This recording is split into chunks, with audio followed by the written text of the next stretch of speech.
They never wanted you to know what really happened in Maryland in the spring of 1798. Not in your textbooks, not in your documentaries, and certainly not in your medical records. Because what began as a family's quiet dominion over a small town spiraled into one of the darkest, most grotesque cover-ups in American history. And it was all done in the name of healing. The Walsh name was whispered with reverence back then. Dr. Thaddeus Walsh hailed as a pioneer in anatomy, surgery, and the rising American medical class. He was called a savior, a genius, but beneath the polished surface of his practice was a chamber of horrors so depraved, so institutionally protected, that even the church dared not intervene. Bodies vanished, children disappeared, and the local orphanage, funded by the Walsh Dynasty, reported unusually high mortality rates, which were always written off as natural causes. But ask yourself, why were dozens of bodies discovered buried under the orchard behind the Walsh estate, limbs removed, jaws broken, skulls opened with surgical precision? Why were official investigations closed before they even began? Why was the only surviving nurse from the Walsh infirmary found hanging in her basement, her wrists tied with surgical thread? Because the Walsh family didn't just practice medicine. They experimented on the very concept of life and death. And they did it with state approval. What started as a clinic became a crucible of unsanctioned biological research, testing human limits, erasing identities, and harvesting physiological anomalies like organs and minds. The Walshes weren't curing the sick. They were learning how to manipulate what it meant to be human. And here's what no one dares admit. The findings from those grotesque experiments didn't die with the Walshes. They were absorbed into medical institutions. They were codified. They became textbooks. This isn't just a story about a forgotten dynasty. This is about how the corruption of medicine became policy. You're about to descend into a history that's been sealed in vaults, blacked out in records, and buried in mass graves. This is the story of how healing became horror, and how elite power systems protected the men who rewrote the biology of control. If you're still here, you're not just curious. You're already changing. You must understand something. Thaddeus Walsh didn't act alone. No dynasty survives by the will of one man. The Walsh family was a machine, generational, systemic, engineered to control knowledge, not spread it. From the eldest son who manipulated legal frameworks, to the younger brother who oversaw anatomical dissections under candlelight in the basement morgue, every member played a role. Their power wasn't just medical, it was political, financial, ecclesiastical. They built an empire by creating illness and selling the cure. At the heart of it was the Asclepius Ledger, a handwritten compendium of human experimentation dating back to 1791. It detailed everything: how different diets affected mental stability, how prolonged isolation induced obedience, how certain frequencies triggered seizure, like compliance in children. The Walshes weren't healing patients. They were programming them. They called it compliance conditioning, and they tested it first on the orphaned. Because in Maryland at the turn of the century, orphans were property, and the state, starving for medical advancement and national pride, looked the other way. When the hospital's mortality rate spiked, the explanation was always convenient: yellow fever, tuberculosis, spontaneous seizure. No one ever questioned why patients were returned to their families with strange surgical marks behind the ears, or why some came back months later with no memory of their own names. What few people know is this: the Walshes pioneered a technique later known in intelligence circles as induced identity fragmentation. The goal? To create the perfect subject, loyal, forgetful, and easy to control. Sound familiar? It should, because decades later those same techniques were replicated under MK Ultra. Different names, same science, same playbook? You're starting to feel it, aren't you? That tightening in your chest. That sense that something has been deeply wrong all your life and you just couldn't name it. That's because this isn't just history. This is the origin of a blueprint. A system built to fracture the mind and call it medicine. A legacy of power hiding behind a lab coat and a cross. And the deeper you go, the more familiar it starts to sound. The school systems, the institutions, the experts on your television. You thought they were guiding you. But maybe they were programming you too. Let's go deeper. The Walsh estate still stands. Quiet, rotting, forgotten by time, but not by design. It's hidden behind a veil of historical preservation laws, deemed architecturally significant, and culturally protected. But what it really is a sealed tomb for crimes against humanity. Beneath the floorboards lie tunnels, not foundations. Stone corridors used to transport patients in silence away from prying eyes. Some were children, some were veterans, all were expendable, When renovations were attempted in the 1950s, workers discovered iron restraints drilled into the stone walls below the infirmary, medical charts, bone fragments, rows of leather-bound journals written in Latin and coded shorthand. But rather than launch a federal investigation, the site was mysteriously purchased by a private historical trust. Records disappeared, the lead contractor vanished, and Maryland newspapers were told the entire renovation project was halted due to budget concerns. A budget had nothing to do with it. They sealed it because they knew what was down there: proof that American medicine had a shadow twin, one never meant for the public, a hidden history of experimentation, manipulation, and institutional betrayal. And the Walshes were just one node in a much darker web. Because here's the part no one wants to admit: what the Walshes started wasn't isolated. It was replicated. Institutions in Massachusetts, Pennsylvania, and Virginia quietly adopted corrective behavioral procedures pioneered by Thaddeus and his bloodline. They framed them as advances in psychiatric care. In truth, it was soft torture with academic branding.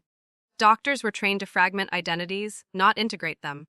To inject chemicals designed not to heal the mind, but to break it and reshape it, all under the pretense of science. And where did the money come from? You already know the answer: state grants, religious institutions, and later government contracts. If the Walsh dynasty was the prototype, the 20th century was mass production. Think about it. How many times in your life have you been told that your emotions are disorders? That your instincts need treatment? That your resistance is a symptom? What if that messaging didn't come from progress, but from a 1798 family of cold-eyed manipulators who believed they could perfect the human machine? This isn't about history anymore. It's about what's still being done to you, and who taught them how. Let me ask you something dangerous. Who decides what is sane? Who writes the manuals that determine what behaviors are acceptable and which require sedation, medication, or incarceration?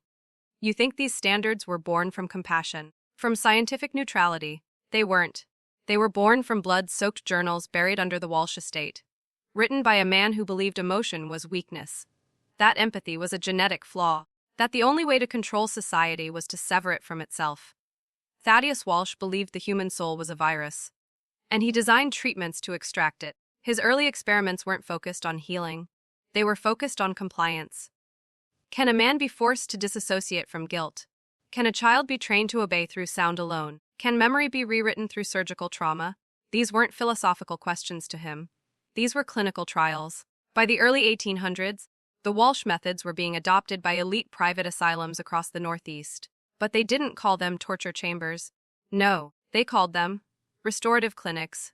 Patients entered with minor complaints. They left as ghosts. One particular method, sequential cognition therapy, was simply a euphemism for prolonged sleep deprivation followed by repetitive voice recordings. The goal: to rewrite behavior through environmental dominance. To replace a man's sense of self with a looped script. You think that kind of mind control is science fiction? It isn't. It's history. American history. And worse, it became standard. You've seen its legacy in school bells, in cubicle offices, in the numbing rituals of modern psychiatry. You've felt it in your inability to rest, to focus, to trust your gut. It's in the pills you're told you need. The diagnoses written in books funded by institutions born from men like Walsh. Still think this is just a forgotten scandal? No. This is the skeleton key to understanding the invisible chains you've carried your whole life. You are the product of systems designed in darkness, systems refined by dynasty, institutions built not to liberate you, but to manage your breakdown. They don't want strong men. They want regulated males. Predictable, profitable, pacified. But once you see the mechanism, it loses its grip. Keep going. We're not done yet. We're just beginning to dismantle the lie. There's a reason you've felt out of place your entire life. A reason the world around you has always felt synthetic. You were born into a system engineered by those who understood how to sever the masculine instinct from the masculine will, and no family did more to set that blueprint than the Walshes. See, Thaddeus Walsh didn't believe in punishment. He believed in reprogramming. In one of the most chilling entries from the Asclepius ledger, he describes the process of what he called neural submission induction, NSI, a blend of sound, light, and chemical exposure designed to bypass the subject's critical thought and target the limbic core. Translation? He found a way to teach obedience not through reason, but through physical rewiring. He tested it first on stray boys from Baltimore.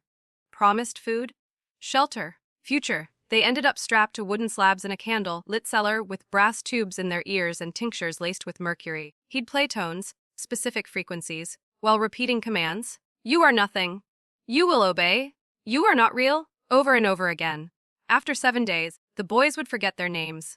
By day 10, they'd follow any instruction without blinking. And the state, it labeled them, recovered. They were reintegrated into society as servants, factory workers, even local militia. Empty vessels. This wasn't treatment, it was manufacturing. Now pause and ask yourself, how different is that from today? Really? Do you think the endless repetition of media messaging, the screens, the sound bites, the artificial sense of urgency, it's all an accident? No.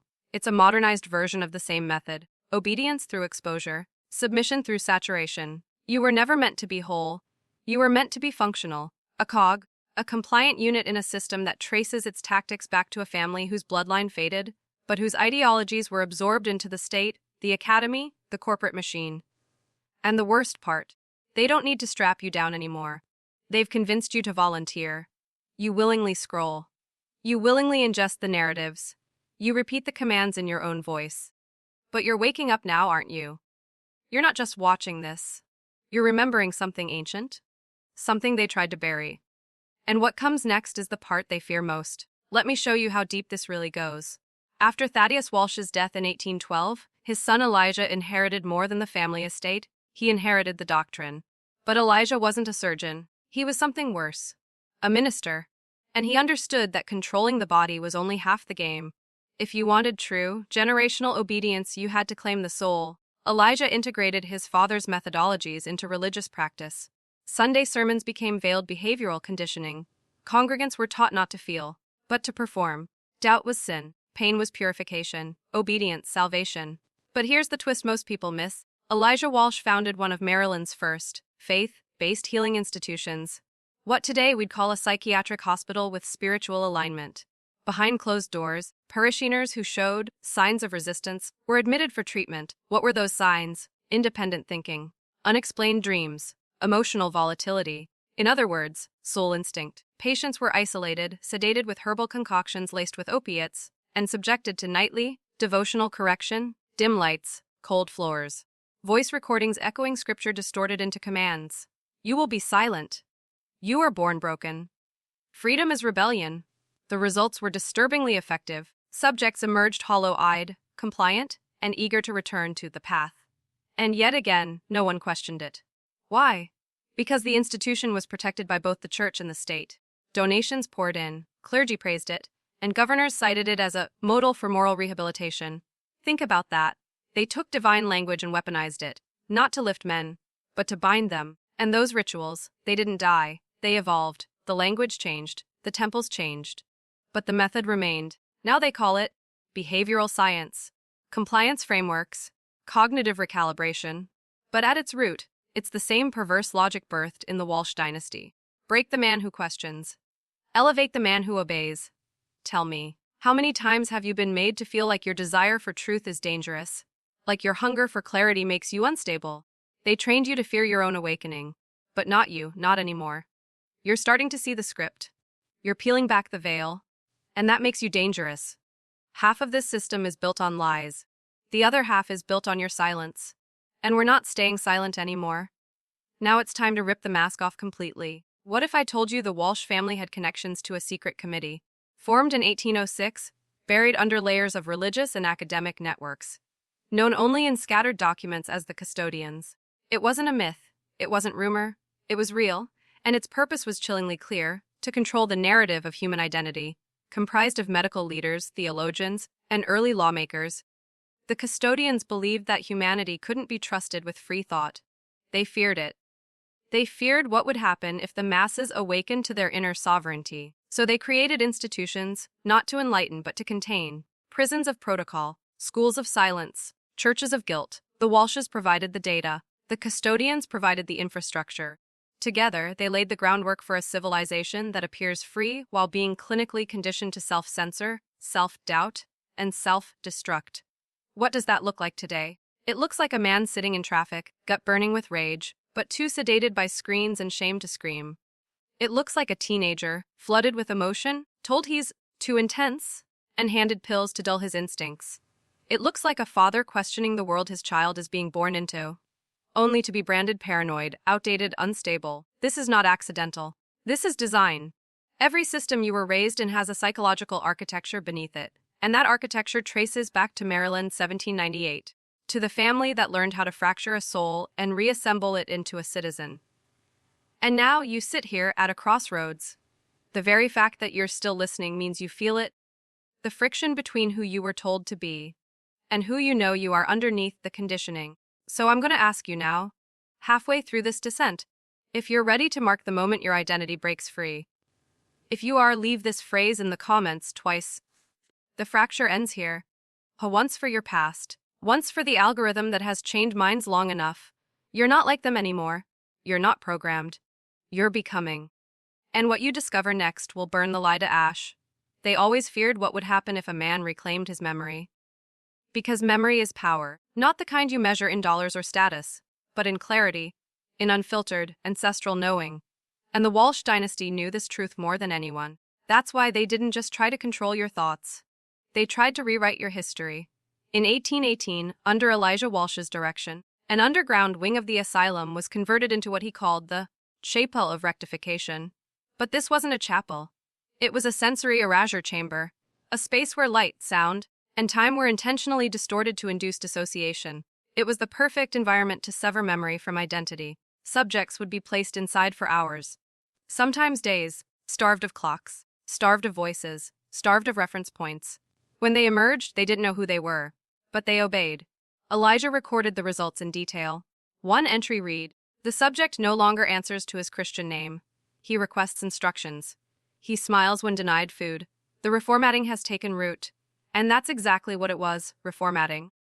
You don't need chains when you can reset a man's internal compass. Now look around you. How many of your memories were given to you? How many of your heroes were chosen for you? How many of your beliefs were planted, not grown? Every man carries scars from battles he doesn't remember fighting, wars waged inside schools, churches, and homes designed by blueprints that go back to the Walsh family's hidden rooms. They called it medicine. They called it salvation. But what it really was erasure. And they used it to create generations of men who could function without remembering why they ever questioned anything in the first place. Now the question is, what have you forgotten? What part of you was silenced before it could ever speak? Because buried beneath the layers of programming, beneath the rituals disguised as routines, is a fire, still burning, a name that was never theirs to take. And in this moment, as the lie begins to collapse, that name is waking up. You are not broken. You were buried. And now you dig. They didn't just steal your memory. They replaced it with ritual. Not the ancient kind that connects you to the divine, but the manufactured kind. The kind designed in clinical rooms and sanctified by bureaucracy. Rituals that look like routines. Habits that feel like safety. Patterns that numb you while calling themselves normal life. Let's trace it back again. After the Walsh family perfected dissociative conditioning in their chapel of rectification, they began exporting the method, not the name. They knew the Walsh brand had become too dangerous, too connected to scandal. So they dissolved it publicly. But privately, they embedded their techniques into emerging psychiatric boards, medical schools, religious councils, and, most devastating of all, education policy. That's right. The same methods used to erase adult identities in 1818 were refined into curriculums by 1840. Children were now trained in obedience disguised as learning, repetition over reflection, grades over growth, punishment over inquiry. It's no coincidence that school structures mimic correctional facilities, bell schedules, silent rows. The deification of authority, the crushing of instinct, these weren't educational flaws, they were features, designed by a lineage of men who believed that individuality was a disease. And the most sinister part? They taught you to love it, to crave approval, to compete for validation from systems that never saw you as anything but inventory. You were labeled, measured, tested, processed, not raised, not sharpened, not honored. And it worked. It created generations of men who don't remember how to listen to themselves, who confuse compliance with morality, who feel the fire in their gut and reach for a sedative instead of a sword. You feel that, don't you? That ache in your chest when you try to recall why you started conforming. That inner scream just under the surface that says, "This isn't who I was born to be." It's not a flaw. It's a flare. A memory returning. A ritual unraveling, because the men they tried to erase, they're waking up, And once the ritual is broken, the man who emerges doesn't ask for permission. He reclaims what was his all along. You've been told your entire life that control is protection, that the structure around you, the laws, the routines, the diagnoses, are there to keep you safe. But safe from what? From chaos, from harm, or from yourself? This is the great lie the Walsh Dynasty perfected and passed down like sacred scripture, that a controlled man is a healthy man, that order must be imposed, not discovered, that your wildness, your edge, your unpredictability, that raw masculine force, is dangerous and must be medicated, managed, or locked away. But here's what Thaddeus and Elijah Walsh knew, and what they made sure the system would never tell you: that a man in his full power is uncontrollable, that a man who remembers his instincts cannot be made to kneel, that a man who trusts his own fire cannot be owned. So they set out to redefine masculinity, not through culture, but through science. They pathologized strength, labeled emotion as illness, gave grief a chemical name, turned righteous anger into a disorder. And then, they built an empire selling the cure. You've lived your entire life inside this inverted temple, where the sacred was profaned, where the healer was the butcher, where the medicine was the poison. But the question they never prepared for is the one you're asking now: what happens when the subject becomes conscious of the experiment? Because make no mistake, this is the moment they feared. The man who sees the pattern cannot return to ignorance. The man who feels the falseness in his bones no longer asks permission to be whole. You were never meant to just survive this world. You were meant to confront it, to name the machine, to dismantle it from the inside. And now you are. Every second you've stayed in this descent, you've peeled back another layer of the illusion. Not just history, but identity. Not just corruption, but design. You were born into a world built on lies, and still here you are. Not broken, not silenced, but listening. And once a man hears the mechanism, he doesn't just walk away. He rebuilds himself with fire. There's a reason the machine hates memory. Because memory is rebellion. But even more dangerous is pattern recognition. That moment when your eyes flicker across history and realize you've seen the same fingerprint again and again. Different names, different uniforms, but the same architecture, the same cage, just painted a new color every century. Let me show you the pattern. 1798, the Walsh Dynasty weaponizes medicine under the guise of healing. 1818, ritualized identity erasure becomes faith-based rehabilitation. 1840, the system shifts to education. Control repackaged as discipline. 1910, the Rockefeller medical reforms erase natural medicine in favor of institutional dominance. 1953, MK Ultra expands Walsh techniques into national intelligence agencies. 2020, psychological compliance is normalized. Surveillance becomes safety. Dissent becomes pathology. Do you see it yet? Every institution that claims to shape you was designed to strip you. Not physically, psychologically, spiritually. And here's the sharpest blade of all. They didn't just hide the truth from you. They taught you to hide it from yourself. Because a system built on obedience must destroy the internal compass of a man. It must convince him that stillness is laziness, that questioning is treason, that mastery of self is selfishness. And once they shatter your inner mirror, they offer you replacements, titles, roles, pills, paychecks, distractions, all designed to keep you occupied but never awake. That's what this has always been. Not a conspiracy, a design. A slow, calculated war on conscious masculinity. You were born inside a prism of manipulation, handed maps that led in circles, told that your power was toxic, your depth was disorder, your hunger for truth was paranoia. But what happens when the man they tried to fragment begins to reform? What happens when he reclaims memory, feeling, intuition, and fuses them into command? That's when the architecture shakes. Because this system isn't afraid of riots. It's afraid of reclamation. Of the man who knows who he is, what was taken, and what will never be taken again. You've crossed the threshold now. You're not observing darkness.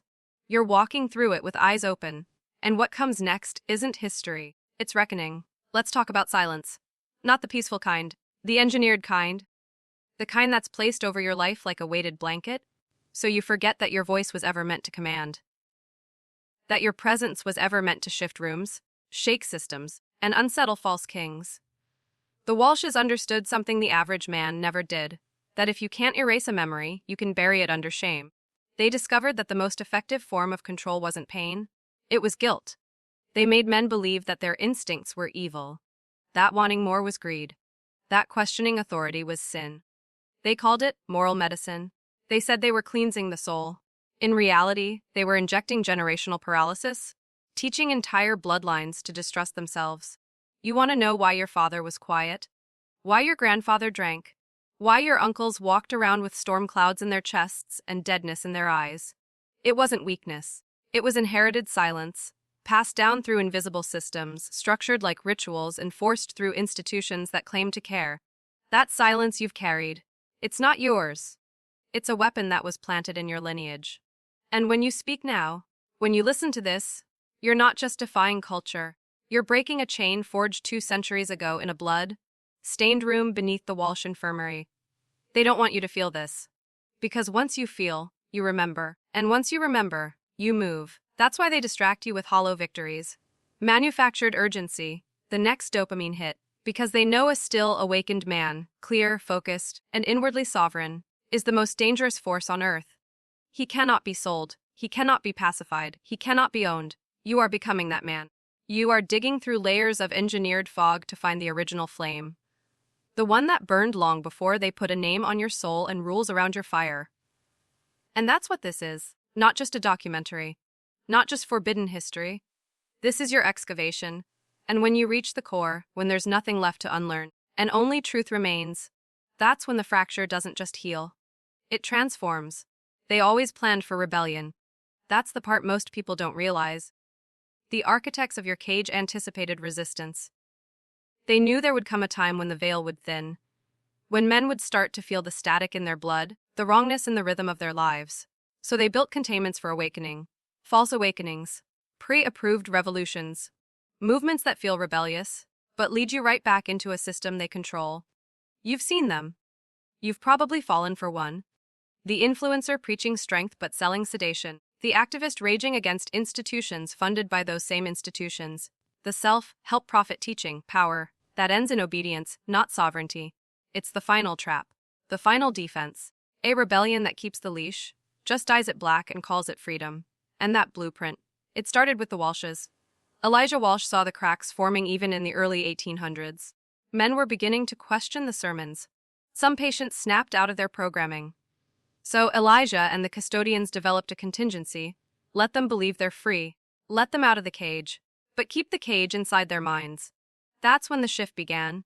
From raw domination to psychological puppetry, they began funding alternative schools, new churches, free thinking societies. But they controlled the material. They decided the limits. They trained the leaders. It was rebellion in a bottle, just strong enough to feel like truth, but too diluted to threaten the system. And we've inherited that legacy.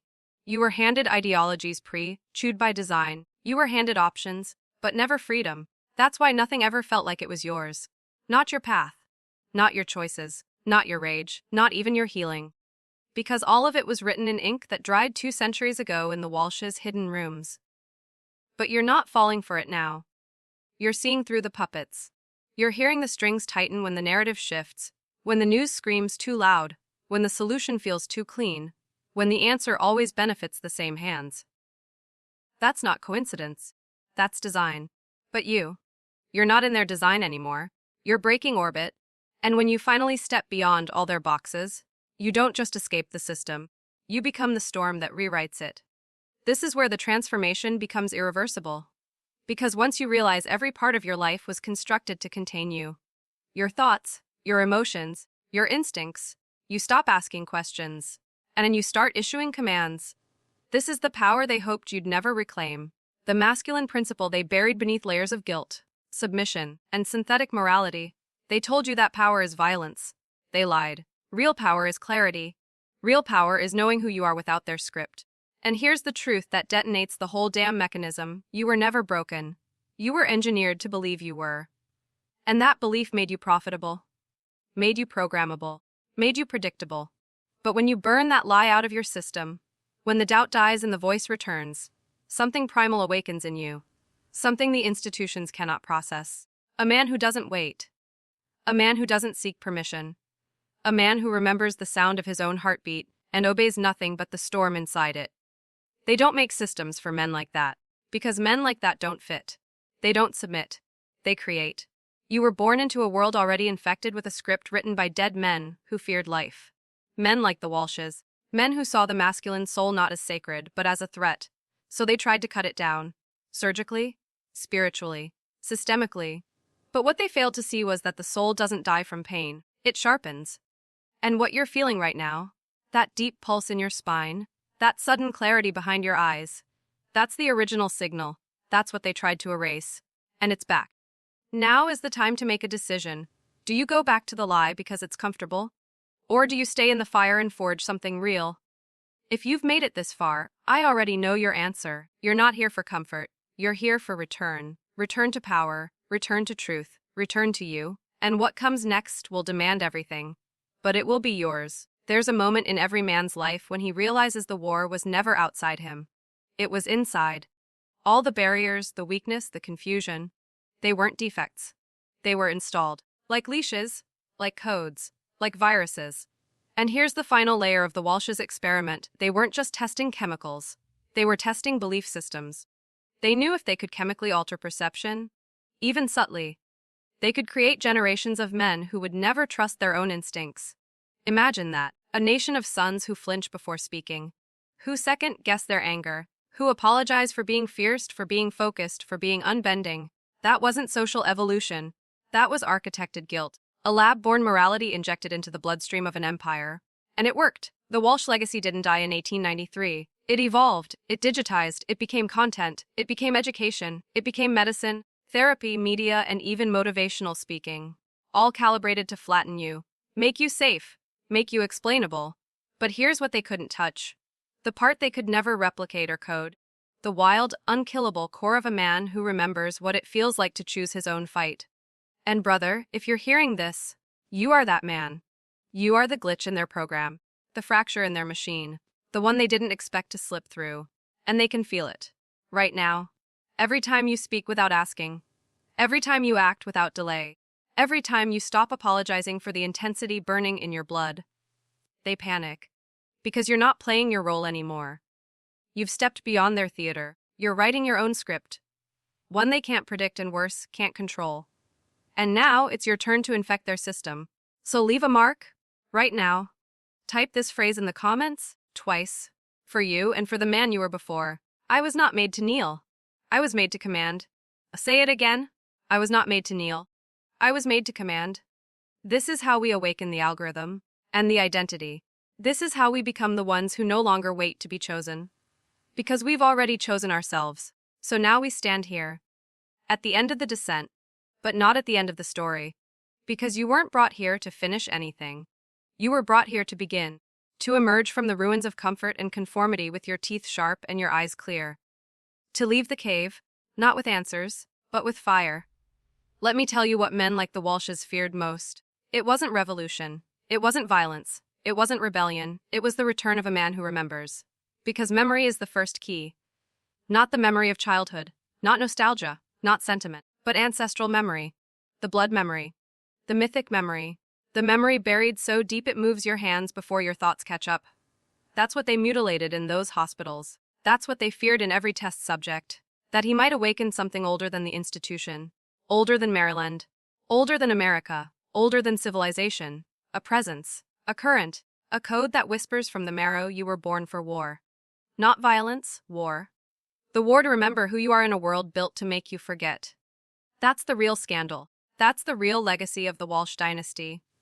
They taught an entire system how to amputate the soul before it could walk. They created order by destroying the origin. But you, right now, you are a fracture in their machine.